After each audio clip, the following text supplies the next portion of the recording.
Have you ever wondered how Japanese homes manage to be so organized and clean, even with small spaces? I used to ask myself that question every day, especially when I looked at my own house, which seemed to be in chaos. As a mother of 3 and a housewife for 15 years, I knew all too well the frustration of cleaning everything only to see the mess set in again in a matter of hours. That's when I discovered ancient Japanese techniques that revolutionized my domestic life, and today I want to share with you the secrets I learned. The first technique that completely changed my routine is called 5S, a method that seems simple but is incredibly powerful. I remember the day I first implemented it. I was exhausted from looking for my car keys every morning, wasting precious minutes while my children waited to go to school. The 5S starts with Siri separation. We need to be honest and separate what we really need from what is superfluous. When I applied this in my kitchen, I was shocked to realize that I had 5 different spatulas, when in fact I only used 2 regularly. The cupboards were cluttered with lidless jars, broken appliances that I swore I would fix one day, and dozens of plastic bags that I kept, just in case. Sorting them out was liberating. The second part of 5S is Seaton organization. Each thing needs to have its specific place. It sounds obvious, but how many times have you lost something at home because it could be anywhere? I created specific zones in my house: an entrance zone for keys and correspondence, a study zone for school materials, a food preparation zone in the kitchen. The change was so significant that even my youngest son, aged 6, started putting his toys away in the right place. The third element, Saizo cleanliness, goes far beyond simply wiping. The Japanese consider cleaning to be an act of respect and gratitude for the home and its objects. I started incorporating 5 minutes of cleaning after each activity. After cooking, I immediately wipe down the worktop. After showering, I dry the shower stall. After meals, the table is cleared immediately. This habit eliminated that overwhelming feeling of having a mountain of tasks piled up at the end of the day. Saiketsu, standardization, is the 4th pillar, and I confess it was the most challenging for me. It means creating routines and standards that everyone in the house can follow. At first, my husband resisted the idea of having a specific place to store the remote control, and my teenage daughters complained about the new bathroom organization system. But when everyone began to realize how much time we were saving by not looking for things, resistance turned into enthusiasm. The last S, Shitsuke, is what ensures that all these changes become permanent. It takes discipline and daily commitment. I've created a kitchen routine chart, with tasks distributed among all the family members. Everyone has their own responsibilities, and we hold a small family meeting on Sundays to assess what's working and what needs to be adjusted. The second Japanese technique that has transformed my home is Kaizen, the principle of continuous improvement through small changes. Before, I would try to do big cleaning jobs at weekends, but I would get exhausted and frustrated because within a few days everything would be back to chaos. With Kaizen, I learned to make small daily improvements. For example, while I'm waiting for my coffee, I organize a drawer. While I'm talking on the phone, I fold some clothes. These are small actions that, when added up, make a huge difference at the end of the day. A funny story happened when I started applying Kaizen to organizing clothes. My middle daughter found me folding socks at 6:30 in the morning and thought I'd gone mad. But when I explained that I was making the most of the 5 minutes while the tea water heated up, she began to realize how powerful small actions can be. Today, she applies this principle to her studies. The third technique is Danshari, which means refuse, reduce and recycle. It's amazing how much stuff we accumulate without realizing it. When I started applying Danshari, I found 23 pens with no ink in my office drawer, clothes I hadn't worn for years taking up precious space in my closet, and an absurd collection of plastic containers that could one day be useful. Danshari taught me to be more conscious when shopping and to question each new purchase. I remember the day I decided to apply Danshari to the pantry. It was frightening to discover how many foods were expired or forgotten at the bottom of the shelves. I developed a rotation system: new products go to the back, older ones to the front. This not only reduced waste but also saved money on groceries. My husband, who has always complained about the cost of food, was amazed at the difference in the monthly budget. The fourth technique is Oasuji, which goes beyond physical cleansing. It's a real energy cleanse. The Japanese practice this profound technique especially at the end of the year, but we can incorporate it on a monthly basis. It's not just about cleaning, but expressing gratitude for the objects that serve us. It sounds strange to thank a broom or a saucepan, I know. At first, my children laughed when they saw me doing it, but they soon realized how this practice makes us more aware and careful with our possessions. Once a month, I do oasuji in a specific room. I start by removing everything from its place, thoroughly cleaning every surface and only returning the items that really belong there. It's amazing how this practice reveals objects that have migrated from their original places. I even found my daughter's toothbrush in the cleaning products cupboard. We still haven't figured out how it got there. The impact of oasuji goes beyond physical organization. I've noticed that when an environment is truly clean and organized, our minds also become clearer. My productivity has increased, I sleep better and wake up in a better mood. Even family arguments have decreased. It seems that a harmonious environment promotes more harmonious relationships. The fifth Japanese technique I have adopted is tokimiku, popularized by Marie Kondo. This word means awakening joy, and the idea is to keep only those objects in the house that really make you happy. At first, I thought it was a bit exaggerated. How could a toothbrush awaken joy? But when I started applying this concept, I realized that it's not just about decorative objects, but about valuing every item we have. I remember the day I decided to apply tokimiku to my closet. I took each item of clothing and asked myself, does this bring me joy? It was surprising to realize how many clothes I kept out of obligation, guilt, or what if one day I need them. I donated more than half of my closet and, paradoxically, I felt like I had gained so much more.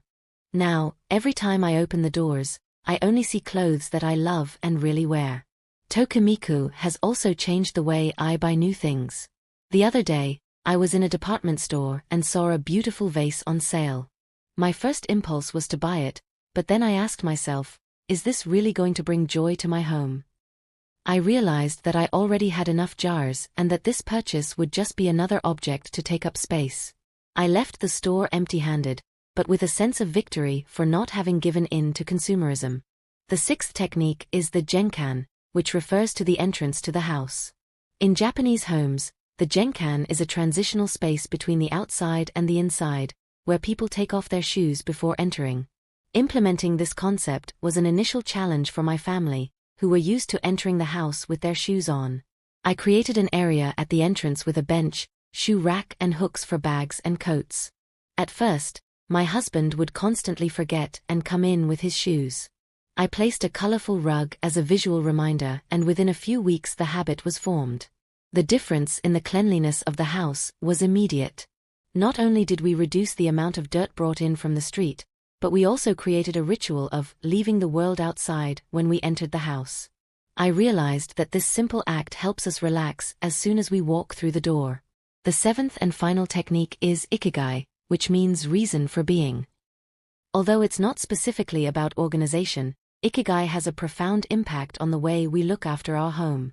It leads us to reflect on what really matters in our lives and how our environment can support our goals and values. When I started exploring my ikigai, I realized that one of the things that brings me the most satisfaction is hosting friends and family. This made me rethink the organization of my living room and kitchen. I created more welcoming spaces, invested in comfortable seating and an extendable table that accommodates more people. The house began to better reflect my values and purpose. Ikigai also helped me to set boundaries. Before, I felt guilty for not keeping the house spotless all the time.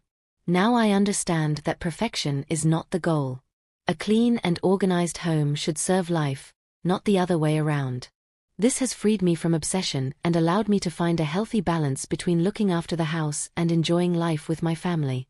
Implementing these 7 Japanese techniques was not an instantaneous or easy process. There were days of frustration, moments when I wanted to give up and go back to old habits. But persistence has paid off, and the results have been beyond my expectations. I'm going to share with you some of the most significant changes I've seen in my life and family dynamics. Firstly, the level of stress at home has dropped considerably. I remember how we used to run around frantically every morning, looking for essential items such as keys, school bags, or important documents. Now, with everything in its designated place, our mornings flow much more smoothly. My youngest son, who used to have anxiety attacks before going to school, now feels more secure and organized. He even created his own organization system for his toys, inspired by what he learned from me. The change in the atmosphere of the house has also positively affected our relationships.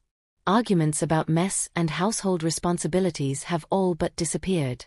Instead, we developed a sense of teamwork. My husband, who was initially skeptical about all these changes, has become one of the biggest enthusiasts. He has noticed how his productivity in the home office has increased significantly since we organized his workspace following the 5S principles. Financially, the benefits have been staggering. By applying Dansheri and Tokimiku, we drastically reduced our impulse purchases. We discovered that we had much more than we really needed. This allowed us to redirect part of the family budget towards enriching experiences, such as trips and courses. Last year, we managed to take that long-dreamed-of family trip to Japan, ironically inspired by all these techniques we had adopted. The practice of Kaizen has taught us to value constant progress, no matter how small. This extended beyond organizing the house. My teenage daughter, who has always struggled with procrastination in her studies, began to apply the principle of small daily improvements to her academic routine. The result? Her grades have improved significantly, and she feels much less stressed about exams and schoolwork. The monthly Oasuji has become almost a therapeutic ritual for me. I dedicate one day a month to this deep cleanse, and it's amazing how refreshed I feel afterwards. I realized that it's not just about cleaning the house, but about creating mental and emotional space. Often, during this process, I gain insights into personal issues or find solutions to problems that were bothering me. Implementing Genkan in our entrance has had an unexpected effect on the way we relate to the outside world. Taking off our shoes before entering the house has become a ritual of transition, a moment to leave the worries of the day behind and enter our sacred space. I've noticed that we all become more present and connected with each other when we're at home. The concept of Ikigai led us to deep reflections about our lives and goals. This has resulted in some significant changes. I, for example, realized that my Ikigai was related to helping other people organize their lives. This inspired me to start a blog about home organization, where I share my experiences and tips. To my surprise, the blog has grown rapidly and I now have an active community of followers who are also on organizing journeys. As I share these techniques with you, I want to emphasize that the goal is not perfection, but to create an environment that supports and enriches our lives. Every family is unique, and the important thing is to adapt these ideas to your reality. I remember a friend who was discouraged when she saw photos of my organized home on social media. When she came to visit me, she was surprised to see that, although organized, my house still bore signs of an active and happy family. It wasn't a sterile showroom. One of the most valuable lessons I've learned on this journey is the importance of flexibility. There were times when I was tempted to be too strict with the rules, especially with my children. But I realized that this could create unnecessary tension. Instead, we focused on teaching the principles behind the techniques and letting everyone find their own way of applying them. For example, my eldest daughter, who is an artist, initially resisted the idea of organizing her creative space. She argued that creative clutter was essential to her process. We worked together to find a middle ground. Her workspace could stay creative during projects, but we implemented a system for organizing materials and cleaning up regularly. The result? She found that having her supplies organized actually increased her productivity and inspiration. One question I often get is, how do you find the time to maintain all this with a busy routine? The truth is, at first it feels like we're adding more tasks to our already extensive list. But over time, I've realized that these practices actually save us time. No longer wasting 15 minutes looking for the keys every morning, or spending hours on weekends trying to organize the chaos accumulated during the week, gives us more time for what really matters. Another significant change has been in our relationship with consumption. Before, I used to buy things to feel better or fill an emotional void. Now, every purchase is more conscious. I ask myself, does this really add value to our lives? Do we have room for it? Does it spark joy? This change in mentality has not only saved money, but has also significantly reduced the stress related to family finances. One aspect I didn't expect was how these techniques would affect our mental health. The clarity and calm that comes from an organized environment has a profound impact on emotional well-being. My husband, who used to suffer from insomnia, has noticed a significant improvement in his sleep since we organized the bedroom following the principles of Feng Shui, which, although not Japanese, complements these techniques well. As I share this journey with you, I want to encourage you to start small. Don't try to revolutionize your entire home at once. Start with one room, or even one drawer. Celebrate each small victory. Remember that the goal is not to have a perfect home to impress others, but to create a space that nurtures and supports you and your family. One last thought I'd like to share is about the impact of these changes on our family connection. Friday nights, which used to be dedicated to binge-watching series, now often turn into family organizing sessions. It may sound strange, but it has become a time for bonding, laughter, and storytelling. While organizing a shelf or a drawer, we share stories about the objects we find, recalling memories and creating new ones. In conclusion, adopting these Japanese organization techniques isn't just about having a clean and tidy home. It's about creating an environment that reflects and supports your values, promotes well-being, and allows you and your family to flourish. It's an ongoing process of learning and adapting, but the benefits, in terms of time, energy, relationships, and peace of mind, are truly life-changing. I encourage you to experiment with these techniques, adapting them to your reality. Remember, the goal is not perfection, but progress. Every small step towards a more organized home is a step towards a fuller, more satisfying life. And who knows? Maybe, like me, you'll discover that organizing is not just a chore, but a rewarding journey of self-discovery and personal growth.